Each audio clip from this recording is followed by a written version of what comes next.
Salve galera, tudo em paz aí? Então, quando eu comecei esse projeto há uns 2 anos, eu acho, eu pensei que ia conseguir publicar um vídeo de 15 em 15 dias, mas não deu, né? Ainda mais 2021, que foi um ano pelo avesso, um ano em que a grande festa vai ser chegar em 2022. Tem vários livros que eu li, né? Porque ler é quase um exercício para manter a sanidade mental e eu gostaria muito de me dedicar a eles um vídeo aqui, entre eles esse que eu recebi da própria autora, da Maria José Silveira, que é Com Esse Ódio e Esse Amor, que fala um pouco sobre a Bolívia pra gente, né? E como eu sou de língua espanhola, uma ideia sobre o portunhol me interessa pensar. Belíssimo livro, chama-se Com Esse Ódio e Esse Amor. Se puderem, vejam. Também li o Torturado do Itamar Vieira, que é óbvio, isso aí é lugar comum, todo mundo já leu.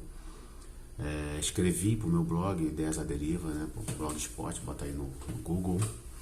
Mas não consegui fazer um vídeo sobre ele e merece. Ah, mas tem aqui no canal um debate, é verdade. Tem um debate que eu fiz com os professores da rede estadual, então se quiser, tiverem curiosidade. Eu estou me devendo um vídeo sobre a extinção das abelhas, que eu descobri na live com o professor Paulo Arantes, que eu não sei se eu coloquei no meu canal, porque é uma live da bancada docente, que é um grupo de professores da rede estadual do qual eu faço parte, e aí eu acabo me perdendo um pouco, né, para variar, vocês já perceberam. Mas é um livro que me interessa pensar por vários aspectos. O professor Paulo Arantes chamou atenção para uma máquina chamada colapsômetro, que é uma invenção da Natália Borges Polesso. E eu fiquei pensando esses dois livros, né? O livro da Natália e o livro da Maria José. Tem personagens femininas que desconstroem esse lugar mítico da mãe, né? E acho que isso me interessa discutir, embora sei lá eu o que eu posso falar sobre isso. Mas vale a pena porque como a gente tem um estereótipo, né, um imaginário sobre isso, esses dois romances constroem outras possibilidades e vale muito a pena pensar sobre isso. Para além disso, teve provavelmente um dos melhores livros para entender o Brasil que eu li nos últimos tempos, ao lado, claro, do livro do professor João César de Castro Rocha, né? Mas a Eliane Brum aqui é de uma escrita sensível, poética, doída, e é como ela diz, né? As palavras são a pele que ela habita, acho que é isso. Enfim, de qualquer forma, belíssimo. Também, claro, lugar comum já também é Conceição Evaristo, com Olhos d'Água, que esse eu li com os meus alunos do ensino médio e foi bem bacana. E um último que eu gostaria de escrever ainda, provavelmente não vai ser mais possível em 2021, porque eu quero que 2021 acabe, que é o do Leandro Assis e da Trícila Oliveira, né, Confinada, que vale muito a pena ler, e eu queria muito ter condições de trabalhar a novela em quadrinhos, né? Não sei como é que chama, novela gráfica, com a molecada, porque eu acho que é uma possibilidade de acesso para você começar, né? E acho que essa novela do Leandro Assis e da Trícila Oliveira, ela é duríssima e vale muito a pena para você que sabe que o seu filho não vai passar pelo texto direto, né? Um texto só, pode trabalhar com figuras, e essa multimodalidade, né, pode ajudar. Então, meus amigos, eu estou atrasado para construir material e eu acho que a gente precisa ocupar as redes, colocar nosso nome, colocar nossas reflexões, porque a guerra cultural de 2022 vai ser pesada e a gente tem que combater tudo isso que está aí para tentar reconstruir o que for possível. São 630 mil mortos por uma doença que podia ter matado 200. 30 milhões de pessoas desempregadas ou vivendo em subempregos ou morando nas ruas. O Brasil de volta ao mapa da fome, violento, selvagem. Então, é esperar 2021 acabar.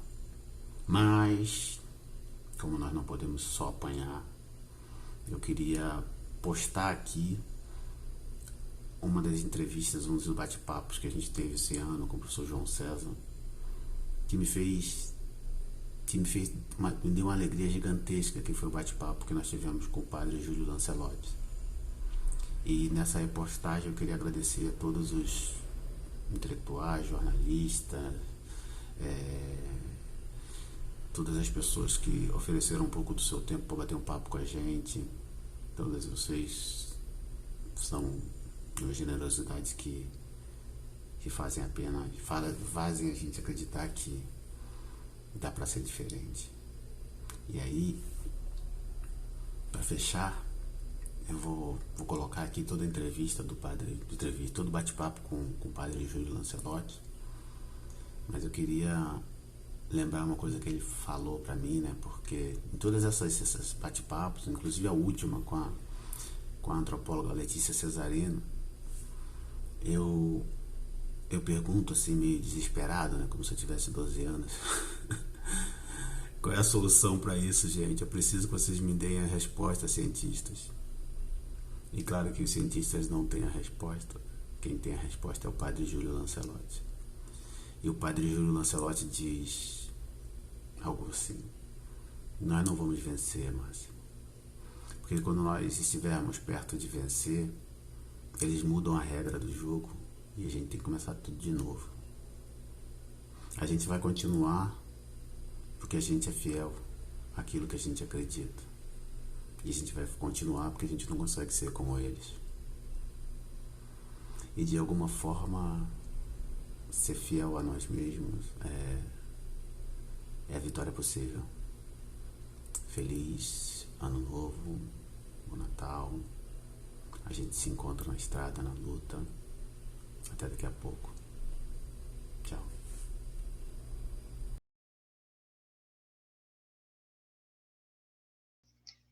Então, nós somos a bancada docente. Nosso objetivo é tentar crescer em termos de diálogo, entender por que a educação do Rio de Janeiro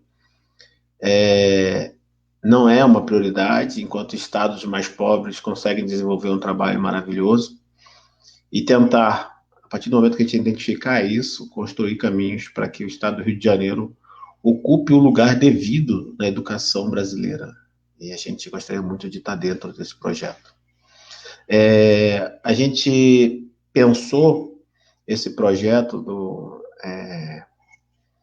dos diálogos, né, ética dos diálogos, para tentar revigorar outra vez a possibilidade de conversarmos honestamente, conversarmos com a possibilidade de acreditar no que o outro fala, e nada melhor do que começar esse bate-papo com o professor João César e com o padre Júlio Lancelotti, pessoas que têm um coração imenso e uma capacidade de ser franco, sem magoar, sem ofender, sem atacar.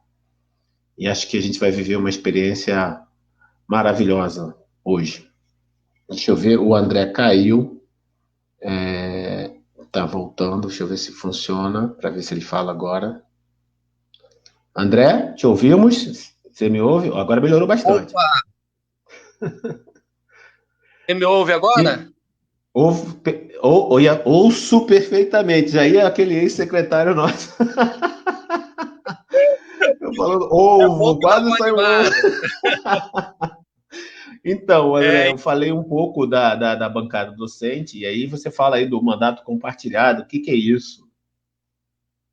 Então, gente, Máximo explicou para vocês o que seria a bancada docente, porque tem bancada de tudo aí, né? Tem bancada da bala, tem bancada do boi, né? Que é a bancada do agronegócio, tem a bancada da Bíblia, porque não tem uma bancada da educação, né? De gente debruçado para desenvolver políticas públicas que promovam uma revolução da educação nesse país. Então, baseado nessa máxima, nessa problematização, a gente se reuniu no estado do Rio, uma categoria que está bastante sucateada, com 7 anos, completando agora, desde 2014. Nós sequer recebemos o reajuste referente à inflação, né, para que a gente não perca poder de compra, e a gente resolveu formatar esse grupo, né, para concorrer a vagas legislativas em 2022. Mais consciente de como se encontra a conjuntura política, ou seja, das pessoas que estão deixando de votar, desacreditando na política ou votando em promessas completamente inverídicas, né?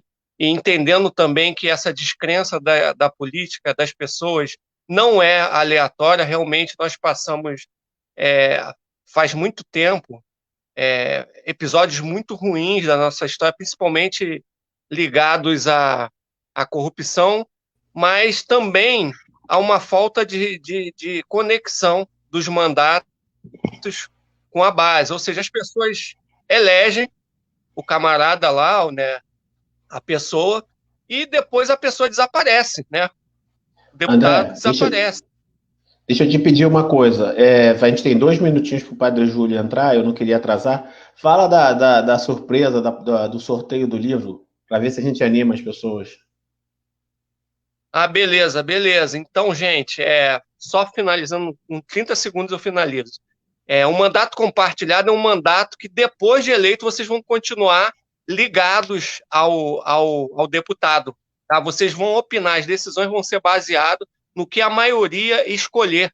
É claro que vai haver uma conversa, né, para alinhar isso tudo, mas, em suma, seria isso. Vamos lá.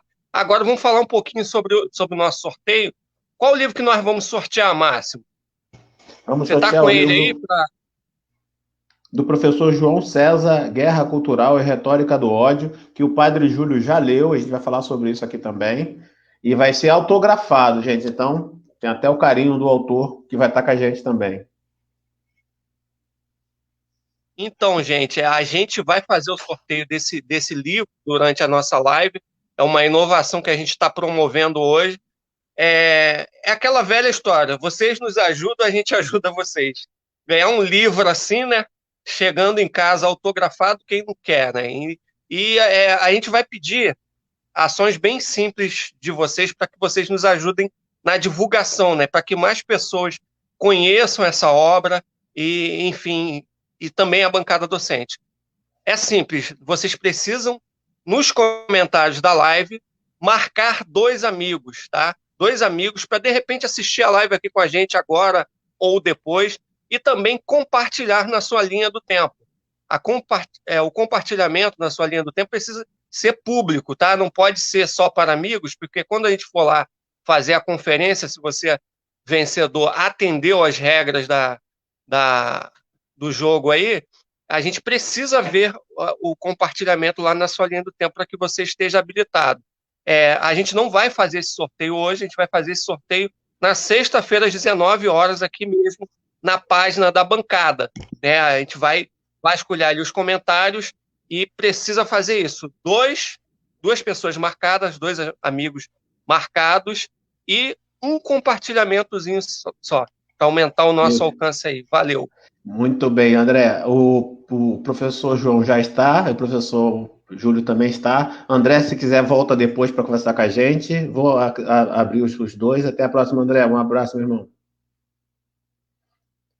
Seja bem-vindo, Padre Júlio. Seja bem-vindo, professor João. Ô, Padre Júlio, que grande honra e alegria conhecê-lo. Muito obrigado pelo diálogo. Obrigado, professor. Estou muito feliz de estar com vocês. Então, eu queria, da minha parte, em nome da bancada docente, agradecer o tempo de vocês, a generosidade do professor João, a generosidade do Padre Júlio. Dizer que eu vou tentar me controlar para não ficar muito tiete, muito fã, né? E vou tentar fazer perguntas para que o debate seja muito interessante. Já estava lendo e vi, estava até conversando com o Padre Júlio antes da gente entrar, que ele tem uma experiência como professor, então, de certa forma, e como exemplo, eu acho que é algo permanente. Então, de certa forma, eu me sinto na presença de dois professores gigantescos e queria muito agradecer a disponibilidade de vocês. Vou tratar de vocês, os dois, para que a gente fique mais em casa.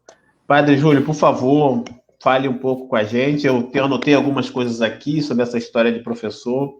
E aí, por favor, fique à vontade. Depois eu passo para o professor João e aí a gente começa a conversar. Então, eu agradeço a oportunidade de estar com vocês, de poder falar com o professor João César e dizer que o teu livro, João, me causou um grande impacto.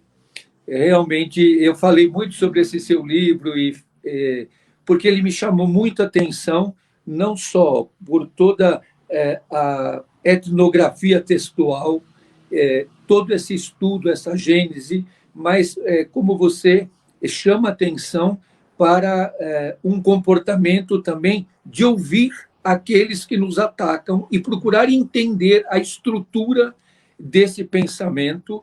E, para mim, o que marcou mais é essa questão da ética do diálogo. Como se pode construir, num momento tão difícil como o que nós vivemos, como ainda acreditar nessa possibilidade. E uma das coisas que me chama muita atenção é de que não vai se combater essa retórica do ódio combatendo narrativas, mas evidenciando realidades. Eu acredito que, na caminhada que eu tenho feito na vida, eu tenho sido muito atingido pela retórica do ódio. E eu não busco combater com o mesmo discurso, com a mesma lógica, e combatendo a narrativa, porque eu sinto muito isso, uma coisa que você coloca na retórica do ódio, o desqualificar o interlocutor. Isso é uma técnica a qual eu sinto muito fortemente na minha vida. Quando as pessoas fazem uma questão ou um questionamento para mim, logo diz, mas esse é um padre comunista, esse é um padre subversivo, esse é um herege. Hoje eu recebi uma mensagem de uma pessoa na internet dizendo, numa matéria que saiu no UOL, dizendo esse padre tem que ser excomungado. Então, essa desqualificação do interlocutor é muito presente. E como que, naturalmente, nós queremos responder desqualificando o outro também. E isso não leva absolutamente a nada. Eu acredito que eu tenho sobrevivido a essa retórica do ódio, que tem sido muito ácida na minha vida. Eu me sinto, às vezes, muito atingido por isso, de uma maneira muito cruel, porque a retórica do ódio, ela, como você coloca, ela é uma técnica bem pensada. Ela não é uma coisa instintiva ou alguém que se sente agredido e responde. Não, ela é bem articulada, a pessoa é treinada nela, é uma questão muito especializada, tanto que o Bannon queria fazer aquela escola na Itália, naquele mosteiro que acabou sendo vetado, desse tipo de pensamento e nesse treinamento. Eu acredito que a convivência que eu tenho tido com os irmãos de rua, e eu tenho procurado evidenciar essa realidade. Eu acho que isso acaba dando um respiro, porque a realidade ela é muito forte e ela é uma evidência que não ataca a narrativa da retórica do ódio, mas ela evidencia na imagem, na mensagem, na semiótica, um outro caminho. Eu acredito, às vezes, professor João, de que o diálogo se estabelece entre iguais. E que, numa sociedade de tanta desigualdade, o diálogo vai se tornando muito difícil, porque a retórica do ódio não quer dialogar. E o diálogo pressupõe disposição dos dois lados, senão vira monólogo. A retórica do ódio ela é muito é um monólogo. Ela não é dialógica. E eu tenho convivido com as pessoas que têm a sua vida negada. O morador de rua, com quem eu convivo muito, essas pessoas que estão em situação de rua, a vida deles é negada, completamente negada. A dor deles é negada, o sentimento, a emoção, a visão, eles quase têm que ser surdos, mudos e cegos. É negado o sentimento deles, a crítica deles, que também é ácida. E também uma questão que eu gostaria de colocar para te ouvir, e nós todos queremos muito te ouvir, porque o teu livro é um marco nesse momento da história, de que as pessoas que são vítimas da retórica do ódio, muitas vezes elas também internalizam essa retórica. Ela tem um poder tão nefasto, tão deletério, tão necrófilo, que, além de me desqualificar e de me negar, no caso, pensando como um morador de rua, eu acabo introjetando isso como uma arma também. E é uma lógica terrível que se autoalimenta. Esse eu acho que é um grande desafio que nós temos que viver. Padre Júlio, deixa eu lhe dizer que eu estou muito comovido com a sua presença de verdade. Eu acompanho o senhor há muitos e muitos anos e eu tenho uma enorme admiração pela sua prática cotidiana, porque a ética do diálogo, que no livro eu procuro contrapor a retórica do ódio, ela é, sobretudo, um exercício deliberadamente humilde de escuta. E eu acompanho muito o senhor nas redes sociais. E a sua linguagem corporal, quando o senhor está em presença dos moradores de rua, em contato direto com eles, é uma linguagem corporal da pura escuta. O seu corpo se aproxima e se percebe que o senhor está num momento de intensa escuta do outro. Eu creio que uma parte considerável dos problemas que nós enfrentamos no mundo contemporâneo, não apenas no Brasil, de maneira mais ampla, é que nós estamos desaprendendo do exercício humilde da escuta do outro. Em alguma medida, o fato de que nós vivamos todo o tempo encerrados em pequenas telas, que são uma espécie de espelhos que nada reproduzem, a não ser a nossa enorme vacuidade. Mas nós vivemos hoje, padre, praticamente o tempo todo imersos em telas de luz, em pequenas telas de luz. Hoje, não hoje menos, mas tomar um transporte coletivo, estar no metrô ou em qualquer local público. Por exemplo, Padre Júlio, num restaurante, não é incomum olhar para o lado e ver que nas mesas as pessoas não necessariamente dialogam, não necessariamente se escutam, mas, pelo contrário, estão imersas nesse pequeno lago de Narciso, que são essas telas luminosas o tempo todo. Eu creio, portanto, padre, que há um problema de caráter filosófico mais geral e que implica o fato de que nós esquecemos uma lição tão simples, mas tão definitiva, de um filósofo que eu sei que o senhor tem muito apreço por ele, que é o Emmanuel Levinas. E o Levinas tem uma frase que eu considero, para mim, um modelo de vida, e que é um modelo muito cristão. Diz o Levinas: o outro é um outro eu. Sem essa pressuposição de uma igualdade fundamental entre a minha subjetividade e a subjetividade daquele outro que está diante de mim, que é precisamente o que eu vejo claramente retratado nas suas imagens, quando o senhor está em interação com as pessoas que vivem em condição de rua. São, na verdade, eus que estão encontrando formas de dialogar. Acho que há, portanto, padre, um problema mais geral, que é um problema que hoje afeta o mundo inteiro e que nos exige uma reflexão muito cuidadosa do que nós realmente pretendemos como humanidade.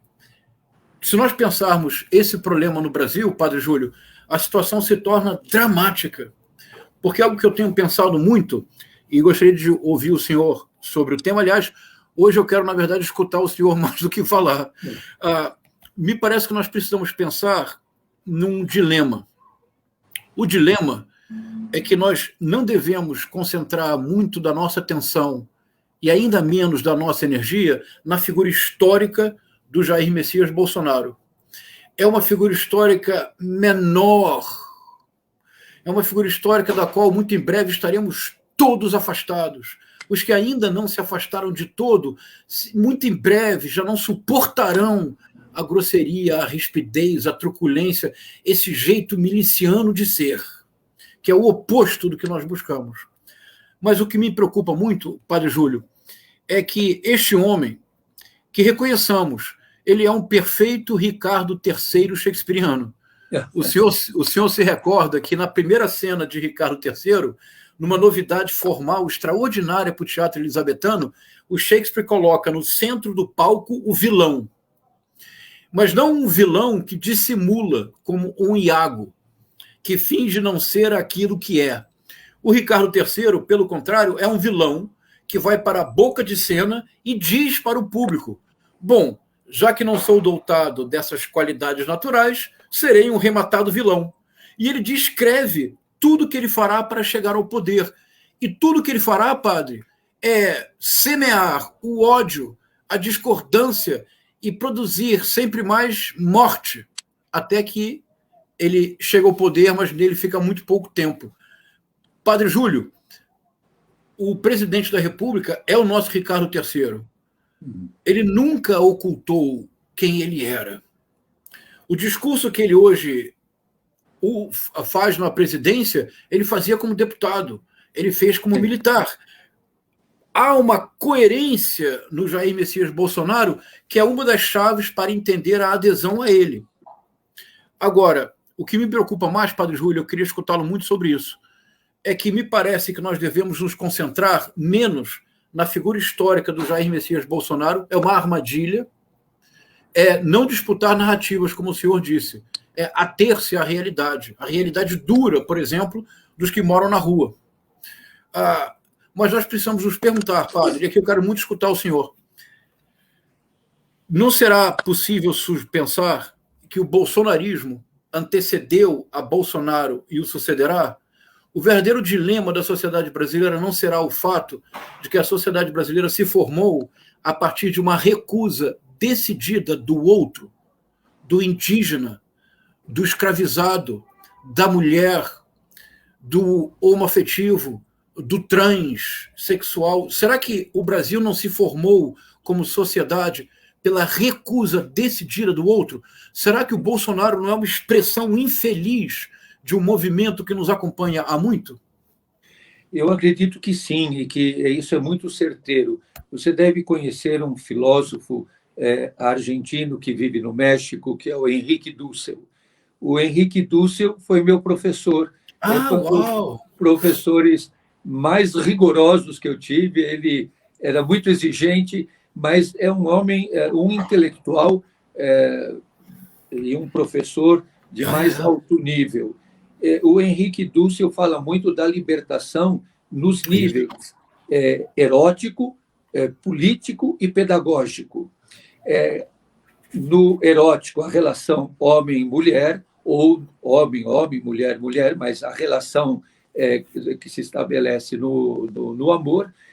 O nível político, irmão-irmão, irmã-irmã, pessoa a pessoa, e no nível pedagógico, adulto-criança.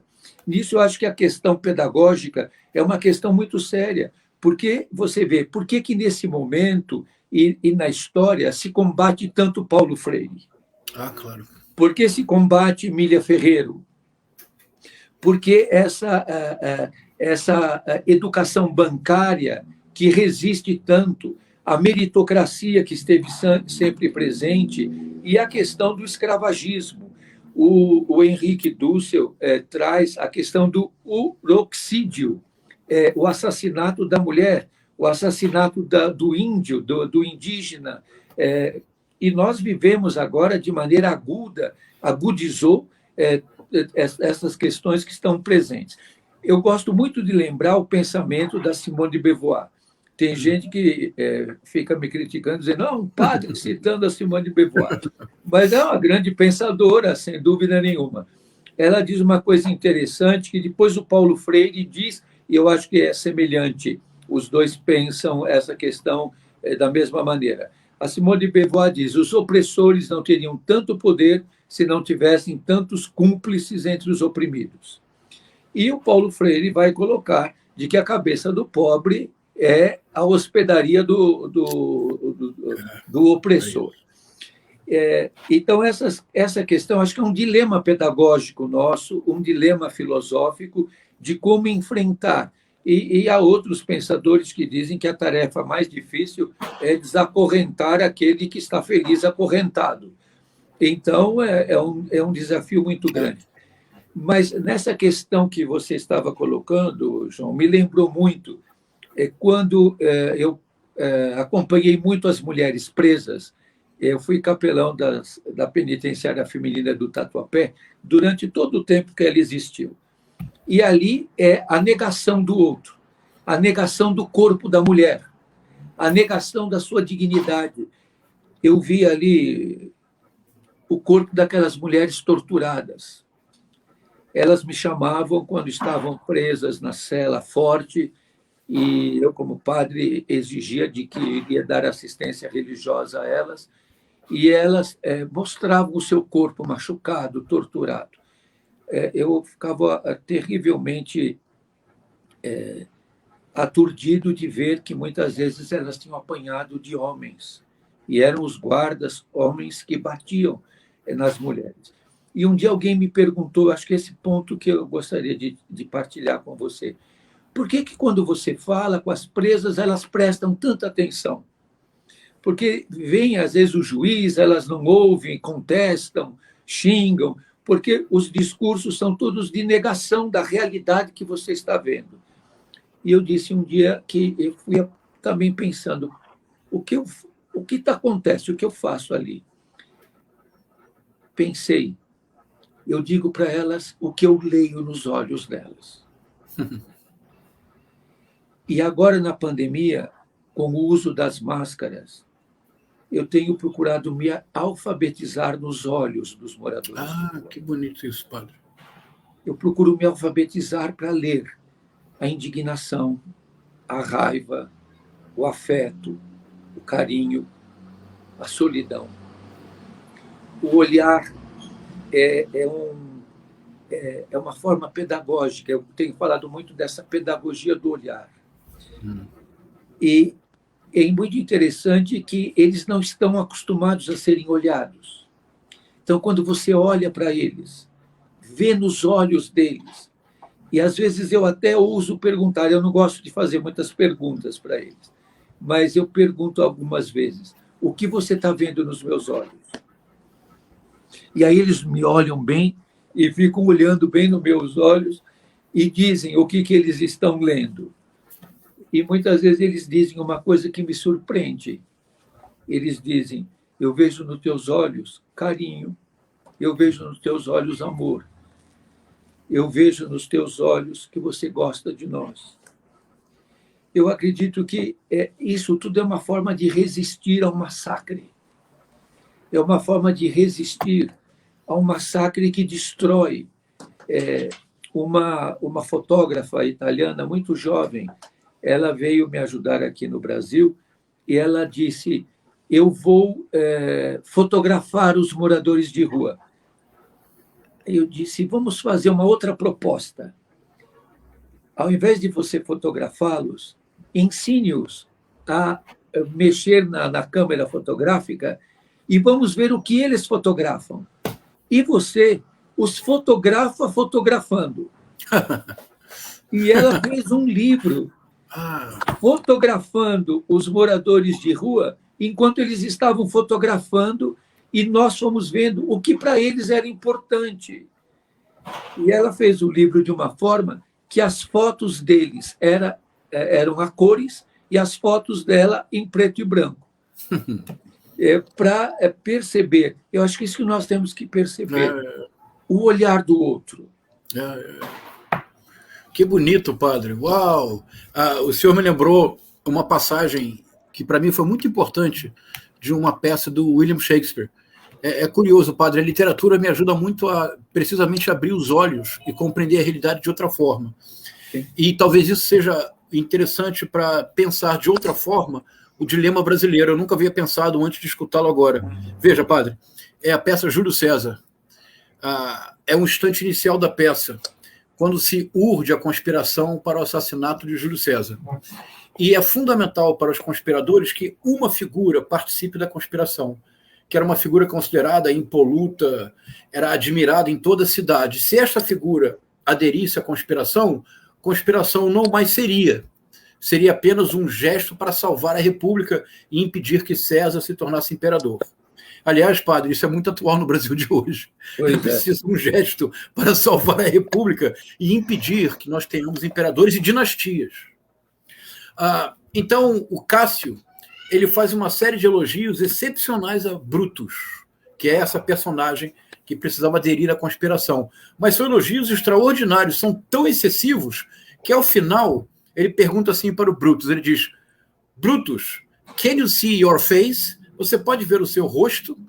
E o Brutus se surpreende com a pergunta, porque, claro, como eu posso ver o meu rosto? E o Brutus dá uma resposta que é o Brasil ao avesso. E a sua prática, padre, é o Brasil que desejamos, é o Brasil do nosso desejo, não é o Brasil pelo avesso. O Brutus diz assim para Cássio: No, Cassius, for the eye sees not itself, but by reflection, by some other things. Ele diz assim, então, não, Cássio, o olho não pode ver-se a si mesmo, a não ser pela reflexão de alguma outra coisa, um espelho, o que seja. Padre, a sociedade brasileira, ela me parece, muitas vezes, uma máquina de invisibilização do outro. Quando nós passamos na rua e recusamos o nosso olhar para o gari que está trabalhando, para a mulher que está trabalhando na rua, quando nós recusamos o nosso olhar, quando nós nos recusamos a olhar os moradores de rua que se amontoam, na verdade, padre, o que nós estamos fazendo é que nós estamos, do ponto de vista simbólico, desaparecendo com eles. Porque sem o nosso olhar, eles não podem jamais se ver.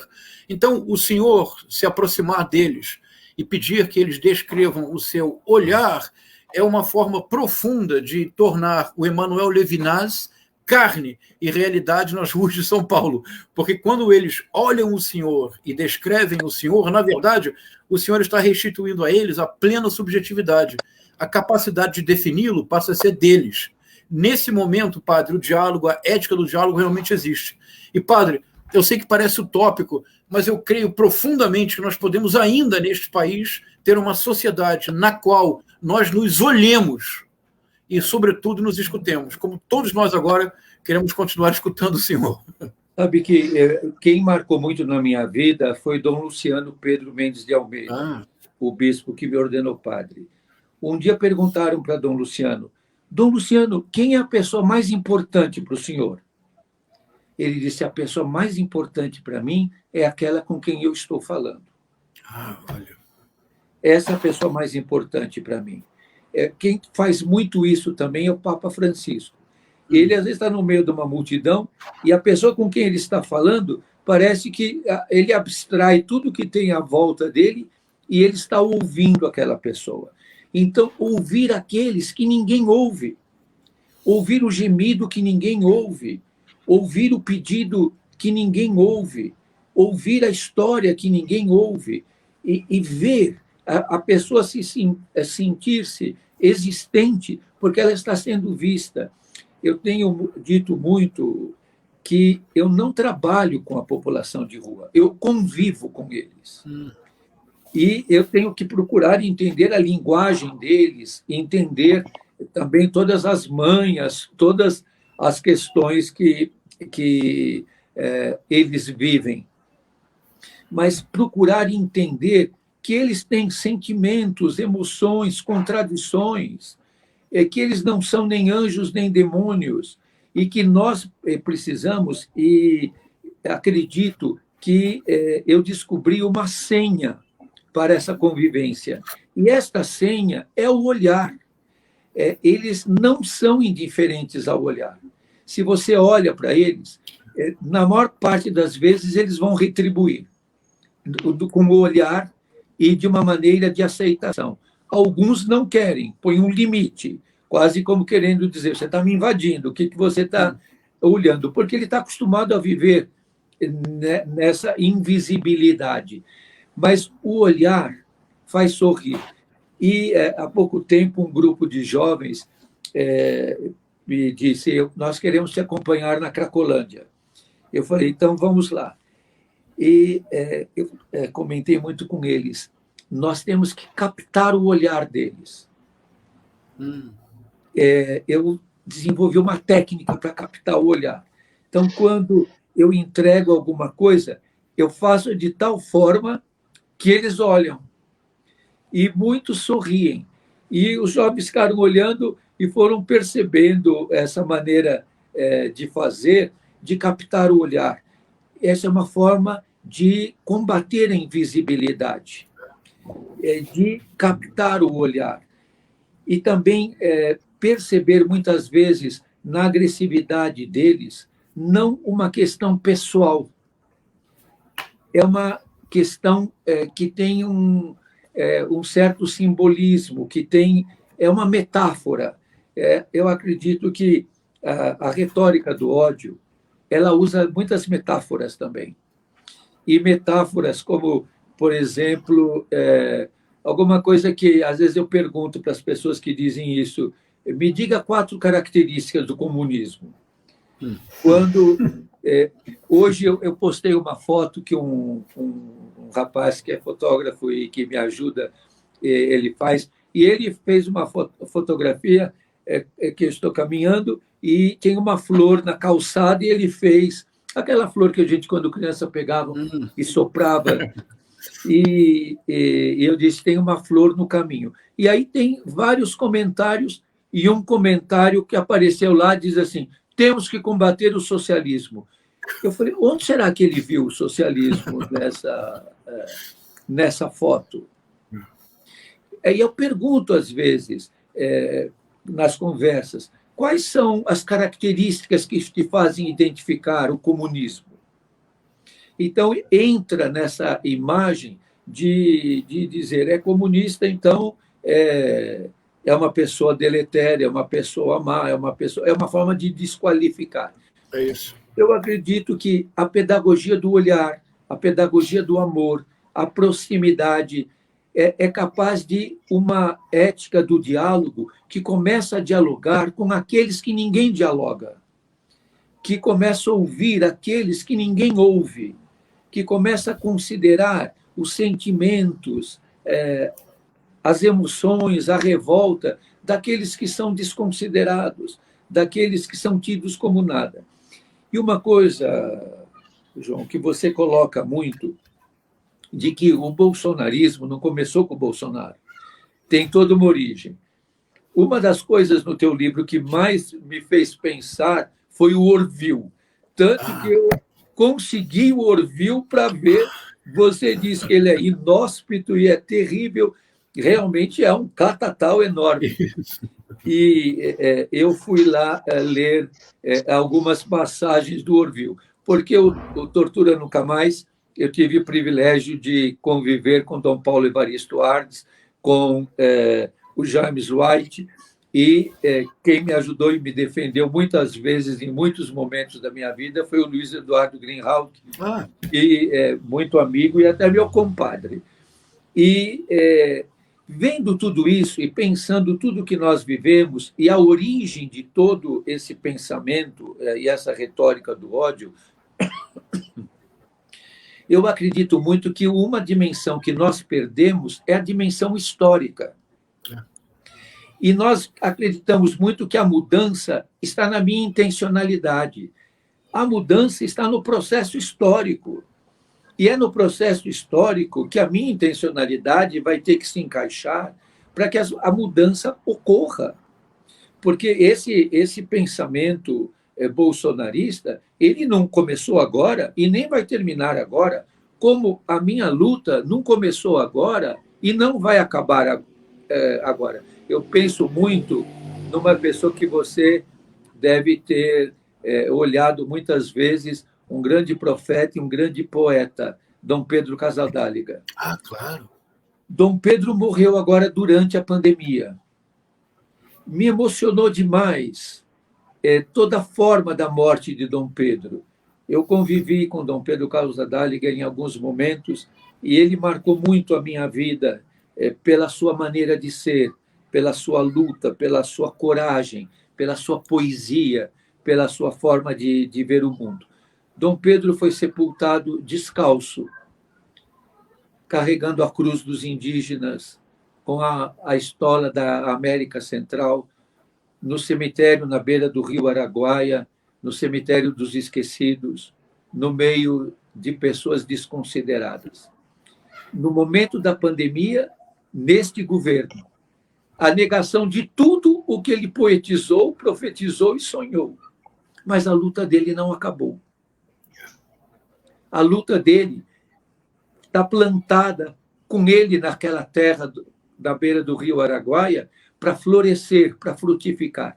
Então, acredito que uma questão importante dessa ética do diálogo é a capacidade de entendermos que a nossa luta é histórica. Uma coisa que eu tenho dito muito é de que eu não luto para vencer, eu luto para ser fiel até o fim.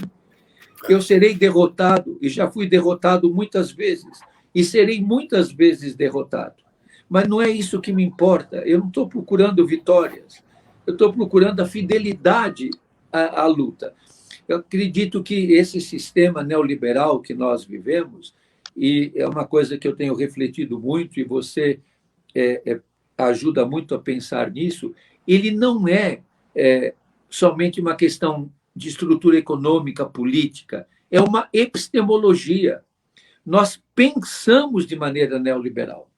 O nosso pensamento meritocrático, o nosso pensamento de criação do inimigo, o nosso pensamento de destruir o diferente, a homofobia, a transfobia, toda a destruição do outro, porque o outro tem que ser destruído, tem que ser acabado, não importa de que maneira.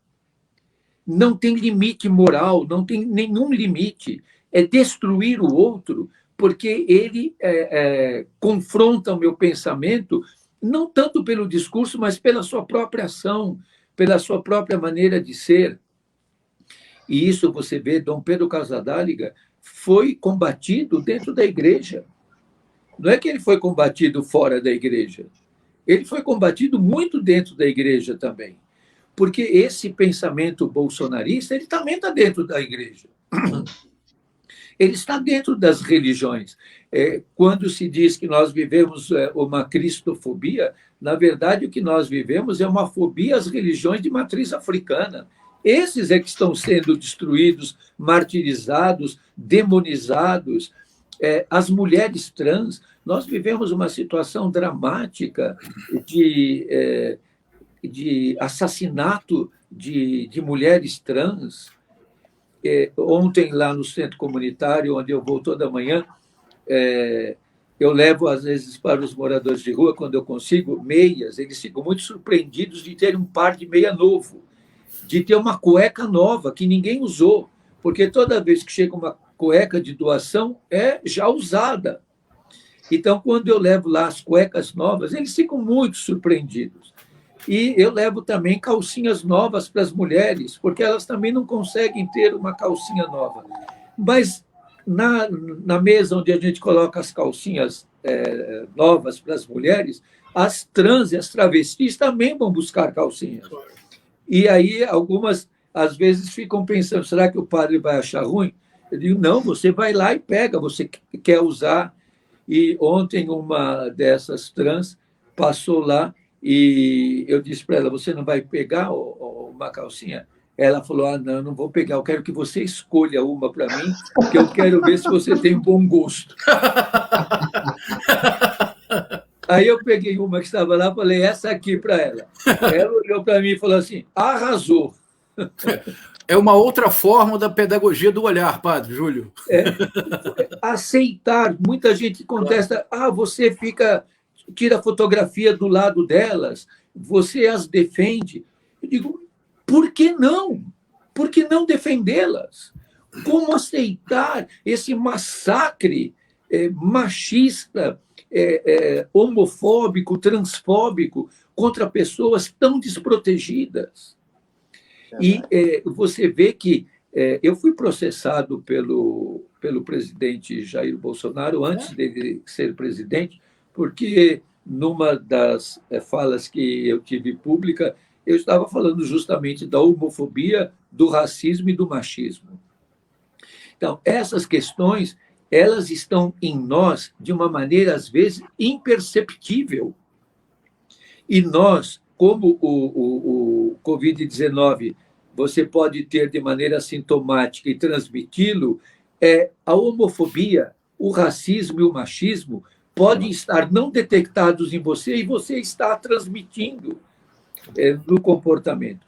Por isso que eu penso muito a questão que você coloca muito bem no teu livro, a questão do fio histórico desse pensamento. Ele tem uma origem histórica, uma gênese histórica. Ele é construído historicamente.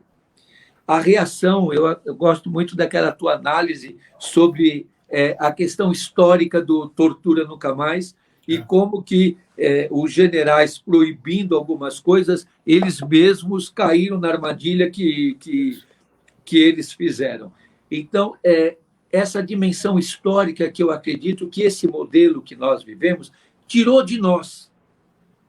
E quando se combate, inclusive, a história, e eu gosto muito da forma como o Henrique Dussel e todo o pessoal do CEILA faz, de nós lermos a história pelo avesso e de lermos a história a partir de quem perdeu, não a partir de quem ganhou. Esse é um exercício muito interessante. Ler a história a partir de quem perdeu. A retórica do ódio a partir da sua estrutura histórica e a partir de quem ela destrói e de quem ela atinge. E como essa ética do diálogo vai ser construída num processo histórico lento, difícil, num processo histórico que vai levar tempo. Você vê, ainda não nos livramos do escravagismo. Ainda não nos livramos. O racismo que nós vivemos hoje ele é estrutural. Por quê? Eu acho que essa dimensão histórica que o teu livro traz, você sabe que o teu livro está sempre ao alcance da minha mão, viu? Eu acredito que, sem ter uma explicitação de uma forma que levante esse eixo, ele todo é marcado pelo eixo histórico. Essa etnografia textual que você faz, ela está dentro de um processo histórico que vai sendo construído e que vai nos dando essa visão de como é que isso foi sendo construído sem que nós percebêssemos. Ela é uma construção que pode ser silenciosa e, ao mesmo tempo, extremamente letal. Eu acho que esse é um aspecto importante que me chamou muito a atenção no seu livro. Padre, muitíssimo obrigado. O senhor é tão generoso que o senhor me dá a oportunidade de dizer duas coisas sobre o livro, porque, de fato, eu quero realmente aqui, como Máximo, como todos, nós queremos escutá-lo. O primeiro ponto, e a leitura que o senhor faz, me alegra muito, porque foi talvez o livro mais difícil dos que eu já escrevi, porque houve um momento, padre, em que eu praticamente abandonei o projeto 2 vezes, porque os discursos com os quais eu trabalhei, ter que ler as 1000 páginas do Orville 2 vezes, eu acho que eu já expiei todos os meus pecados, padre Júlio. ter lido com atenção e cuidado a obra do Olavo de Carvalho, assistir aos documentários da produtora bolsonarista Brasil Paralelo, etc, etc, etc. Houve um momento em que eu não era mais capaz de realmente ocultar a minha indignação. O desenvolvimento da etnografia textual, eu fico muito feliz que o senhor mencione de maneira tão enfática. Foi a chave que eu encontrei para fazer um dificilíssimo exercício de ética do diálogo. Porque, neste caso, quem precisava se adaptar ou encontrar uma forma de expor um pensamento que me é radicalmente alheio, fui eu mesmo na escrita do livro.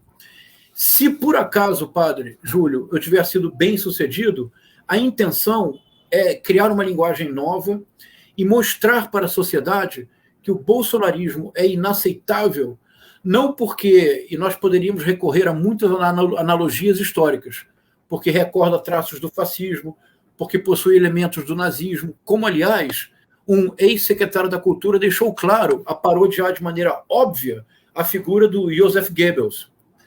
Mas me parece que nós só vamos, mais do que derrotar Bolsonaro, superar o bolsonarismo, começar a superá-lo, porque, padre, o bolsonarismo será uma cicatriz na alma brasileira que vai durar muitos anos. Então, o mais importante que derrotar a Bolsonaro é principiar a superação do bolsonarismo. Então, a ética do diálogo, ela está na própria escrita do livro. E eu fico muito feliz que o senhor o tenha destacado, porque o senhor é a primeira pessoa a percebê-lo claramente. O livro só pôde ser escrito porque eu fiz esse exercício, para mim foi muito difícil, de, apesar de eu me situar do ponto de vista ético no campo diametralmente oposto do bolsonarismo, eu precisava entendê-lo, eu precisava passar da caricatura para a caracterização, eu precisava não me tornar refém do bolsonarismo. O que significa isso, padre? O senhor fez uma observação muito importante, que em aparência não pareceria ter uma relação clara com o tema do livro e do nosso desafio maior, que é superar o bolsonarismo. O senhor fez uma menção ao neoliberalismo. Mas, em última instância, padre, ambos, filosoficamente, significam a recusa do outro ou a sua instrumentalização.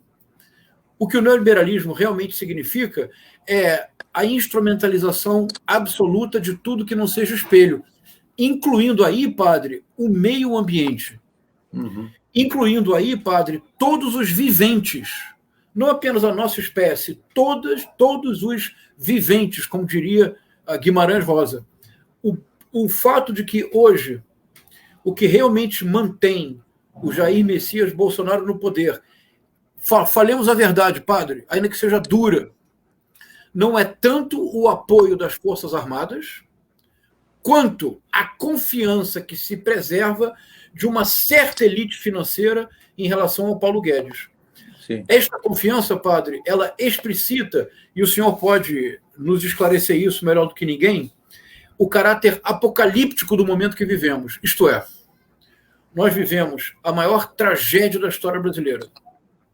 Ao mesmo tempo, como o senhor saberá melhor do que todos nós, em grego, a palavra apocalipsis também quer dizer revelação. Sim. Consciência plena dos atos que nos levaram ao abismo. O bolsonarismo hoje, na sociedade brasileira, padre Júlio, é o abismo explicitado. É, portanto, um momento apocalíptico.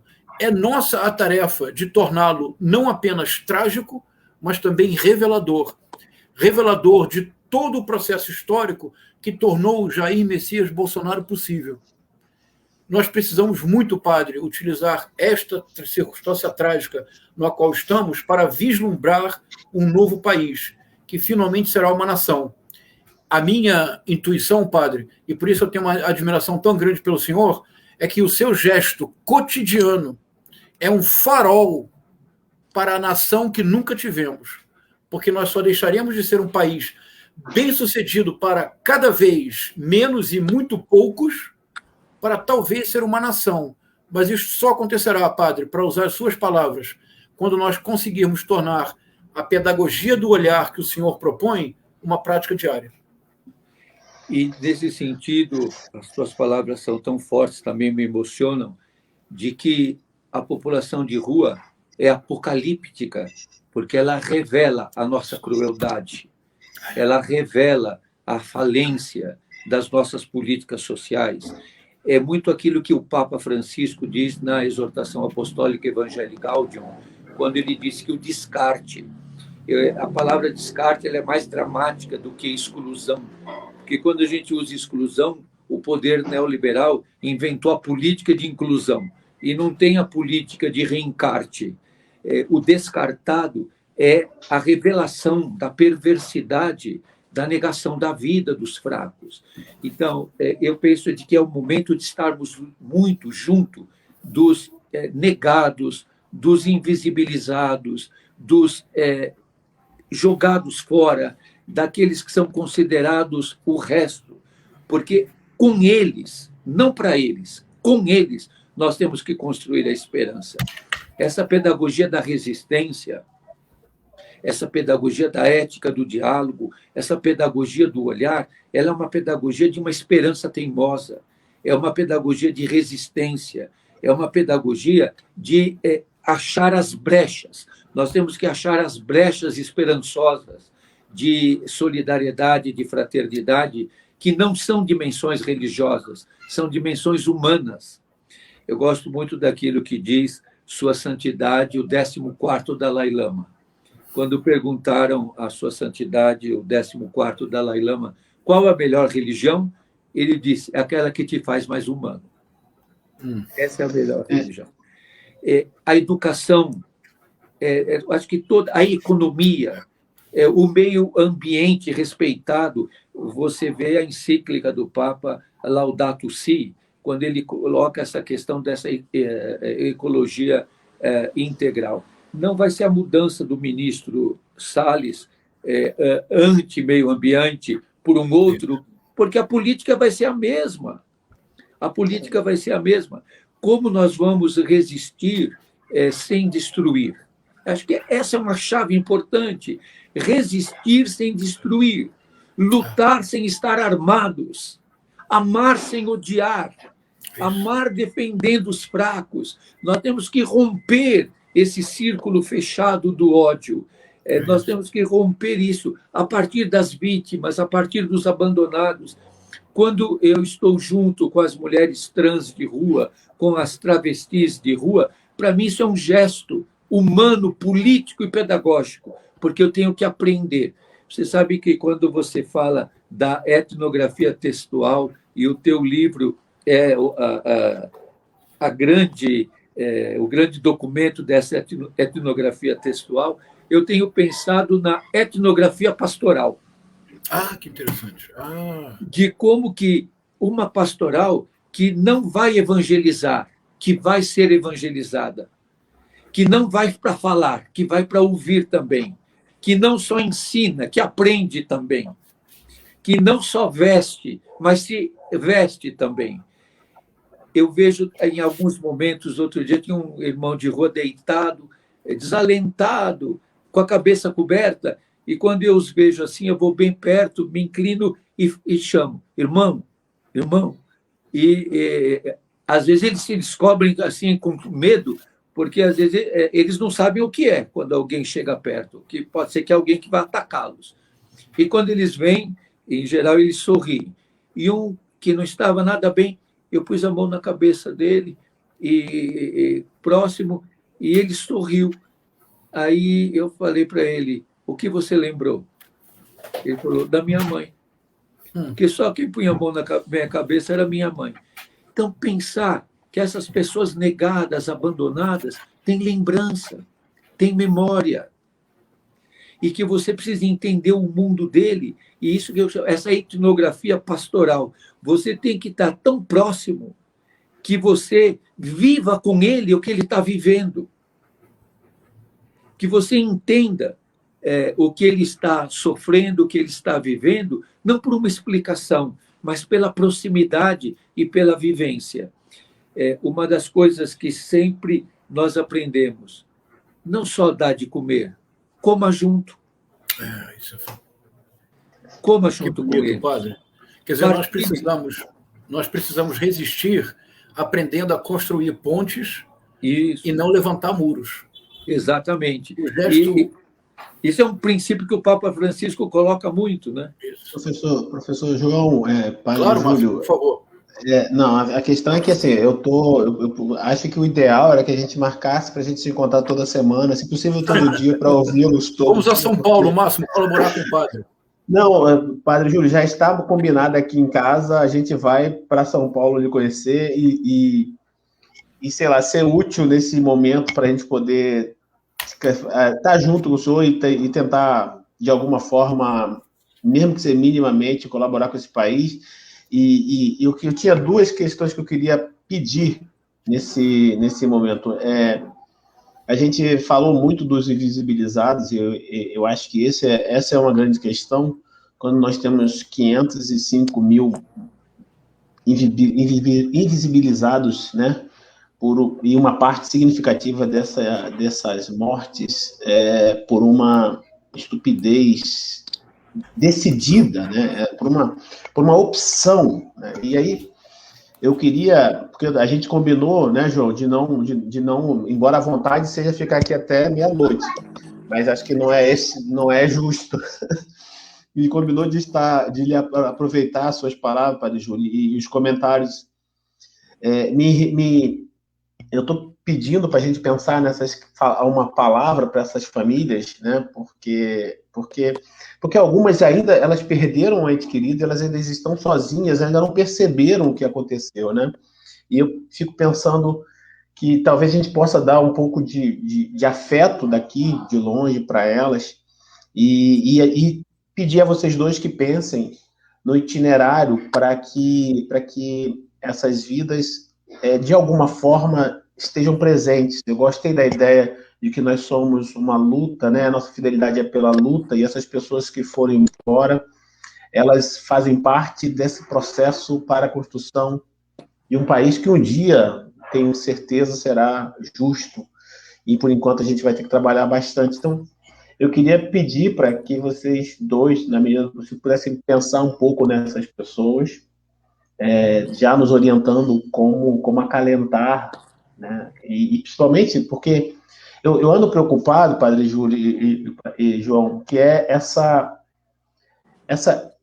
esse convencimento que nos ensinaram, o que parte da população aprendeu, que é o de minimizar essas vidas, né? Porque a gente só sabe desses números porque o mutirão da imprensa resolveu passar esses números para a gente, porque senão a população estaria perdendo sem saber que existe na casa ao lado, no bairro ao lado, né? Pessoas passando pela mesma situação.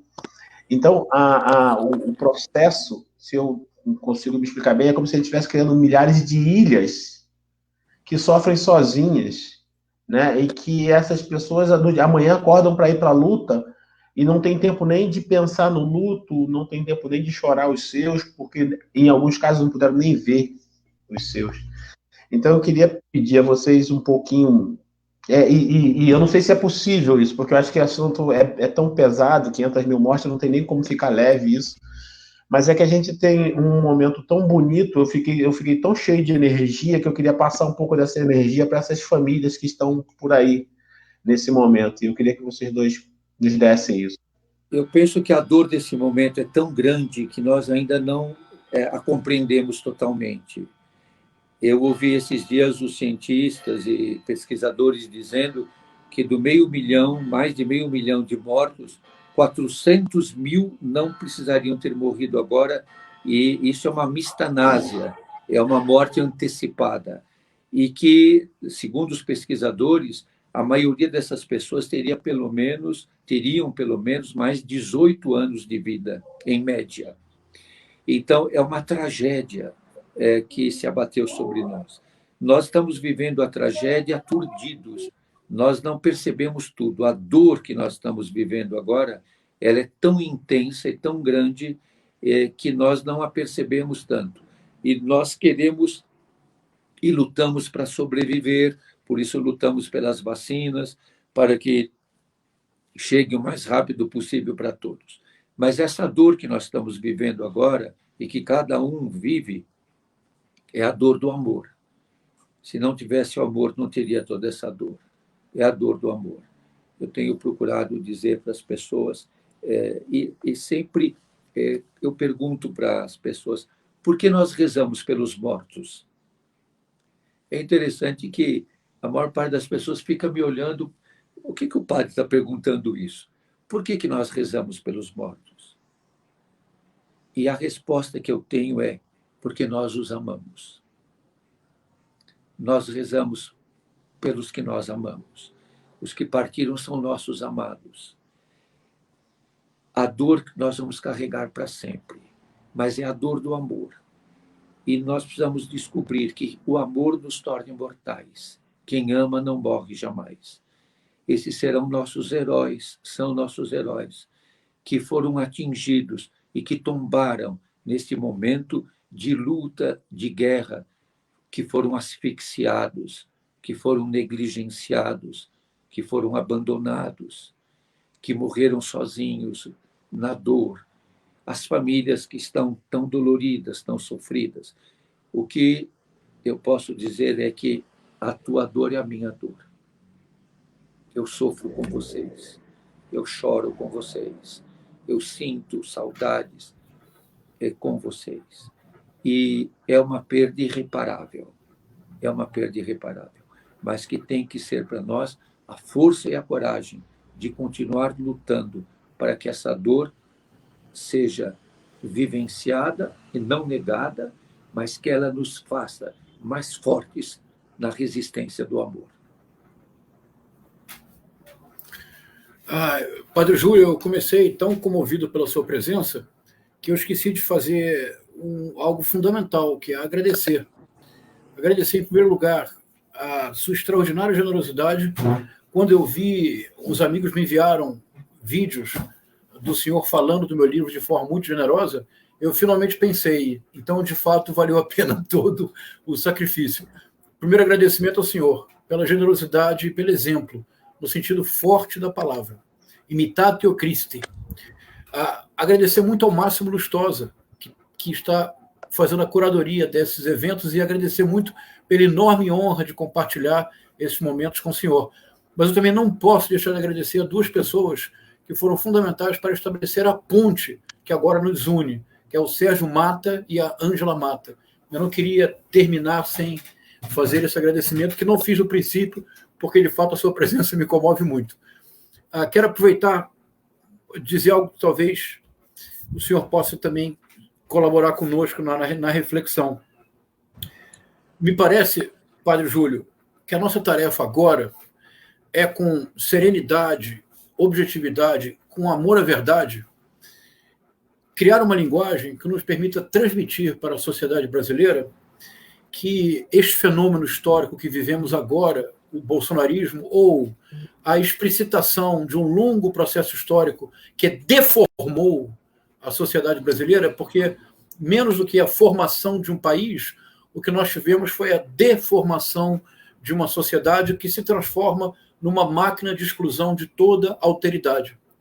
Eu penso, Padre Júlio, que se nós conseguirmos mostrar para a sociedade, sem agressividade, sem aderir à violência simbólica da retórica do ódio, mas se nós conseguirmos mostrar para a sociedade que quando o bolsonarismo, exemplo único na história contemporânea, abole o censo, que é esse processo fundamental em que, em uma vez a cada década, o país, por assim dizer, para usar a metáfora que o senhor empregou tão bem, o país se olha no estudo sobre si mesmo. O censo é um olhar que nós desenvolvemos sobre o próprio país para pensar em políticas públicas que promovam mais igualdade. Quando o governo nega o censo, o governo está negando a própria realidade. Pode fazê-lo, porque para o bolsonarismo, ao contrário do que era para os militares, que quando no Orville se referiam ao comunista, eles de fato se referiam historicamente a um agente político que confiava na violência revolucionária como forma legítima para tomar o poder. Era isto. Comunista hoje para o bolsonarismo não tem nenhuma especificidade histórica. Comunista é todo aquele que não é espelho. É só isto. Ao mesmo tempo em que é só isto, é muito poderoso do ponto de vista retórico, porque permite criar uma coesão interna de tipo paranoico que nega completamente a realidade. Aconteceu um fato, Padre Júlio, e as suas palavras são muito importantes. O senhor disse que nós ainda não compreendemos de todo a dor na qual estamos envolvidos. Isso me parece muito importante, Padre. No momento em que entendermos, creio, a aversão a este instante apocalíptico deverá ser total, ou nunca seremos uma nação. Quando, há mais ou menos uma semana, aconteceu um dos fatos históricos mais graves dos 5 séculos da história do Brasil. Porque, Padre Júlio, nós nos especializamos em negar o outro que está diante dos nossos olhos. Não é verdade? Sim. Um auditor fiscal do Tribunal de Contas da União, bolsonarista, cujo pai foi companheiro de Jair Messias Bolsonaro na Academia Militar das Agulhas Negras e tem uma sinecura na Petrobras, este auditor fiscal introduziu um documento falso no Tribunal de Contas da União, de modo a permitir uma narrativa perversa. E eu procuro evitar usar adjetivos, mas esta narrativa é abjeta. A narrativa que permitiria ao presidente afirmar, como ele o fez, que o número de mortos não é correto, ou seja, que não morreram de fato este número trágico, que infelizmente já não está entre nós. Neste momento, Padre Júlio, o bolsonarismo chegou ao seu paroxismo. Ele agora só pode cair. Ele agora só pode começar uma curva descendente. Porque, Padre Júlio, se já é terrível negar o outro, o vivente diante dos nossos olhos, porque eles negam, Padre Júlio, não apenas o morador de rua, não apenas o homoafetivo, não apenas o trans, eles negam todo e qualquer vivente que não seja instrumentalizável. Por isso, o Ricardo Salles era o coração pulsante deste governo, a instrumentalização total de qualquer forma de espécie vivente, não apenas do outro que está diante dos olhos.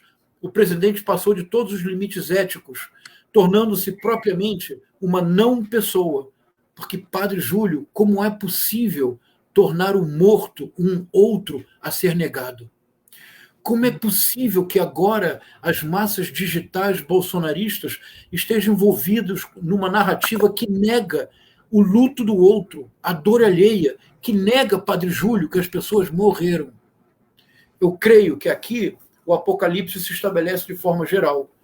Mas eu tenho bastante convicção, Padre Júlio, há uma esperança. Me parece que a esperança é a sua atitude cotidiana, é a pedagogia do olhar que o senhor propõe, é a aposta de que este país, um dia, há de ser uma nação. Só será uma nação, Padre Júlio, quando o outro deixar de ser o inimigo que deve ser eliminado, que é a essência da retórica do ódio. Mas no dia em que o outro se tornar um outro eu, cuja diferença me enriquece, porque amplia meus horizontes. Neste dia, Padre Júlio, nós começaremos a ser uma nação. Eu tenho certeza que com o farol que pessoas como o senhor oferecem, eu não quero perder a esperança, Padre Júlio. Nós vivemos uma tragédia, mas também o momento apocalíptico da história brasileira.